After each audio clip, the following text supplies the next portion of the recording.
अगर आपको यहाँ से 3000 किलोमीटर दूर जाना है तो आपको कितना टाइम लगेगा? एक दिन, एक वीक या एक महीना? ये डिपेंड करता है कि आप कौन सा टूल या लीवरेज यूज कर रहे हैं। इस डिस्टेंस को आप प्लेन से कुछ घंटों में कवर कर सकते हैं और अगर आप पैदल चल के जाएं तो हो सकता है आप महीने में भी इसे कवर ना कर पाएं। इसे रॉबर्ट कियोसाकी अपनी book retire young retire rich में लेवरेज की पावर बोलते हैं। यूजली जब हम एक रिटायर या फाइनेंशियली फ्री पर्सन की बात करते हैं तो हमारे माइंड में एक 60 साल के बूढ़े इंसान की इमेज आती है, क्योंकि हमें लीवरेज यूज करना नहीं आता। अगर आप 200 साल पहले किसी से बोलते कि मैं एक मेटल बॉक्स में उड़ के ये डिस्टेंस कवर करूंगा तो वो आप पर फिजिक्स के रूल्स की बारिश करता और आपको बताता कि क्यों आपको पागल खाने में होना चाहिए। यही सेम आज के टाइम पे भी अप्लाई होता है। इंटरनेट एज के बाद कई अपॉर्चुनिटी और लीवरेज अवेलेबल हैं, जिससे आप फाइनेंशियल फ्रीडम की जर्नी को कम टाइम में कवर कर सकते हैं। और इससे भी बड़ी प्रॉब्लम है कि ज्यादातर लोग लीवरेज को अपने अगेंस्ट यूज करते हैं और अपना ही नुकसान करा लेते हैं। लीवरेज एक टू एज सॉर्ड की तरह है। जैसे अगर प्लेन एक एक्सपीरियंस पर्सन चला रहा है तो वो कहीं भी कुछ दिनों में जा सकता है, बट अगर वो प्लेन में बैठ तो जाए बट उसे उसका नॉलेज ही ना हो और उसे चलाना ही ना आता हो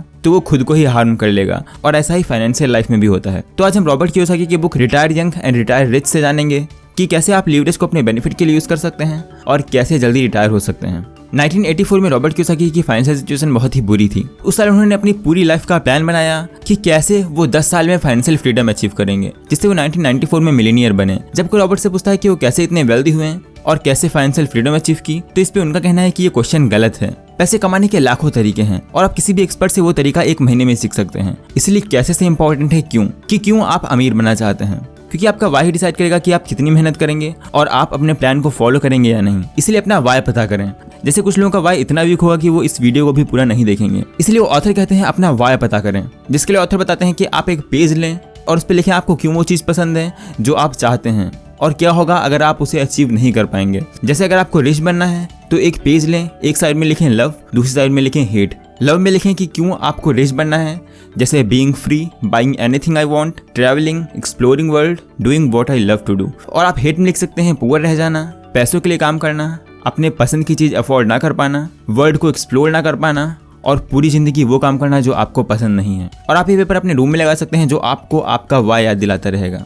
तो अब बात करते हैं लीवरेज की। पहला लीवरेज है ओपीटी यानी अदर पीपल्स टाइम। मैं एक स्मॉल बिजनेसमैन से बात कर रहा था जिसकी कपड़ों की शॉप बहुत अच्छी चल रही थी, बट वहाँ बहुत भीड़ थी। कुछ लोग उस दुकान वाले से लड़ रहे थे और बोल रहे थे कि पहले मुझे कपड़े दिखाओ। यहाँ तक कि कुछ लोग गुस्सा होकर वापस भी जा रहे थे, जिसमें मैंने शॉपकीपर से पूछा आपके शॉप पर इतने लोग आते हैं तो आप अपने साथ एक और पर्सन को काम करने के लिए क्यों नहीं रखते? जिसपे बोलते हैं बहुत महंगाई है, अगर उसे काम पे रखा तो उसे भी पे करना होगा। लोग अच्छे और बुरे एक्सपेंसेस में डिफरेंशिएट नहीं करते। अगर वो शॉपकीपर मंथली 60,000 कमाता है और अगर वो किसी को अपने साथ रख लेता है जिससे उसका 40,000 प्रॉफिट बढ़ता है और अगर वो सेल्समैन को 20,000 पे करे तो उसे 20,000 का एक्स्ट्रा प्रॉफिट होगा। इसलिए दूसरों के टाइम को यूज करें और आप जितना ज्यादा ओपीटी यूज करेंगे आप उतनी ही जल्दी ग्रो करेंगे। Second OPM other people's money. Author के रिच डैड जब अपनी जर्नी स्टार्ट कर रहे थे तो उनके पास मनी नहीं थी कुछ बाय करने के लिए, तो कहते हैं आपको दूसरों की मनी को यूज करना आना चाहिए। वो किसी से पैसे मांगने के लिए नहीं बोल रहे हैं। अगर सिंपल भाषा में समझें तो अगर आप बैंक से मनी 12% की रेट पे लोन पे लेते हैं और अगर आप उससे 25% रिटर्न जनरेट करते हैं तो आप दूसरों की मनी का लीवरेज उठा सकते हैं। जिस पे रॉबर्ट बोलते हैं बहुत रिस्की है, क्यों ना सेविंग ही की जाए। जिस पे रिच डैड बोलते हैं अच्छा तुम सेविंग कैसे करते हो? रॉबर्ट बताते हैं कि हम पहले सेल का इंतजार करते हैं और सेल आने पे सामान को डिस्काउंट में बाय कर लेते हैं जिससे हम बहुत सारा पैसा बचा लेते हैं। जिस पे रिच डैड बोलते हैं कि मैं भी सेम तरीका अप्लाई करता हूँ, बट इससे मैं लायबिलिटी नहीं एसेट्स बाय करता हूँ। जैसे 10 साल पहले रिसेशन के टाइम पर प्रॉपर्टीज बहुत ही लो प्राइस पे मिल रही थी, तो मैंने $50,000 का एक हाउस परचेज किया जिसके लिए मैंने 5,000 डाउन पेमेंट किया और बाकी का होम मॉर्टगेज लिया। और 2 साल बाद प्राइस बढ़ने पर मैंने उस घर को $100,000 में सेल कर दिया, जिसके लिए मैंने अपने सिर्फ $5,000 यूज किए और बाकी की मनी बैंक की थी।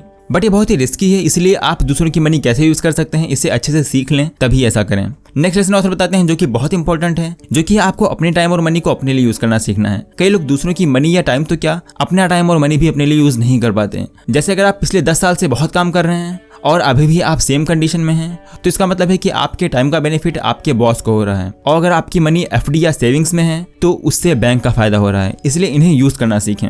इसके लिए रॉबर्ट कियोसाकी ने अपनी बुक कैश फ्लो क्वाड्रेंट्स में 4 क्वाड्रेंट्स के बारे में बताया है, जो कि हैं employee, self employed, business owner और इन्वेस्टर। आप इन्वेस्टर बन के अपनी मनी को अपने लिए बेस्ट तरीके से यूज कर सकते हैं और अगर आप बिजनेस कैटेगरी में आते हैं तो आप अपने टाइम का सारा बेनिफिट ले सकते हैं। और अगर आप ज्यादातर रिच लोगों को देखें तो बिजनेस कैटेगरी में आते हैं, जैसे Bill Gates, Steve jobs, Edison, Henry Ford और बहुत से रिच लोग, क्योंकि बिजनेस का लीवरेज बहुत बड़ा लीवरेज है। जब रिच डैड रॉबर्ट से ये बताते हैं तो पूछते हैं कि अगर बिजनेस रिच पीपल का गेम है तो क्यों ज्यादातर लोग इस गेम को नहीं खेलते? क्या ऐसा पैसे और टैलेंट की कमी की वजह से है? जिस पे रिचर्ड बोलते हैं तुम्हें टैलेंट की जरूरत नहीं है, तुम किसी टैलेंटेड और स्किल्ड पर्सन की स्किल यूज कर सकते हो। जिस पे रॉबर्ट पूछते हैं कि अगर मैं गरीब हूँ और मैं उन्हें पे नहीं कर सकता तो कोई क्यों मेरे साथ बिजनेस स्टार्ट करेगा। जिस पे रिचर्ड बोलते हैं यही रीजन है कि ज्यादातर लोग बिजनेस में फेल होते हैं, क्योंकि उनमें पीपल स्किल नहीं होती। कोई भी पर्सन आपके साथ काम करने को तैयार हो जाएगा अगर आप में पीपल स्किल है। स्टीव जॉब्स को प्रोग्रामिंग नहीं आती थी, इसलिए उन्होंने स्टीव वोजनियाक को कन्विंस किया अपने साथ काम करने के लिए। अगर आप जॉब करते हैं जहां आप कई लोगों के साथ काम करते हैं तो इसका यह मतलब नहीं कि आपके अंदर पीपल स्किल है और आप उनके साथ बिजनेस भी क्रिएट कर सकते हैं। इसलिए सीखें कि आप कैसे लोगों को मैनेज कर सकते हैं, कैसे उन्हें हायर विजन दे सकते हैं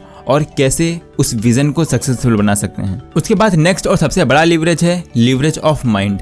बिना इसके आप किसी भी लिवरेज को यूज नहीं कर सकते, इसलिए अपने माइंड का लिवरेज यूज करें। रिच और पुअर के बीच का डिफरेंस जानें और नॉलेज और एक्सपीरियंस गेन करें। रॉबर्ट कियोसाकी अपने book rich dad poor dad में बताते हैं कि क्या चीज़ है जो रिच को रिच और पुअर को पुअर बनाए रखती है और क्यों रिच टाइम के साथ रिच बनते जाते हैं और पुअर टाइम के साथ पुअर बनते जाते हैं। इसके लिए वो हमें इनके इनकम और खर्च करने के तरीके के बारे में बताते हैं। ये है एक पुअर पर्सन का इनकम स्टेटमेंट। उन्हें जैसे ही पैसे मिलते हैं वो उसे एक्सपेंस में लगा देते हैं। और ये है रिच का इनकम स्टेटमेंट। उन्हें जब रुपए मिलते हैं तो वो उसे अपने एक्सपेंसेस में नहीं बल्कि एसेट क्रिएशन पे लगाते हैं और फिर अपने एक्सपेंस पे करते हैं, जिससे वो टाइम के साथ अमीर बनते जाते हैं। तो मैंने इस वीडियो में जितने भी बुक मेंशन की हैं उन सबका बाइंग लिंक डिस्क्रिप्शन में अवेलेबल है। आप वहां से उन बुक को बाय कर सकते हैं और रीड कर सकते हैं। अगर आपको ये वीडियो अच्छी लगी और आप ऐसी वीडियो मिस नहीं करना चाहते हैं तो चैनल को सब्सक्राइब करके बेल नोटिफिकेशन ऑन कर दें, जिससे आपको सारी वीडियो टाइम पे मिलें। तो आज के लिए बस इतना ही। Thanks for watching.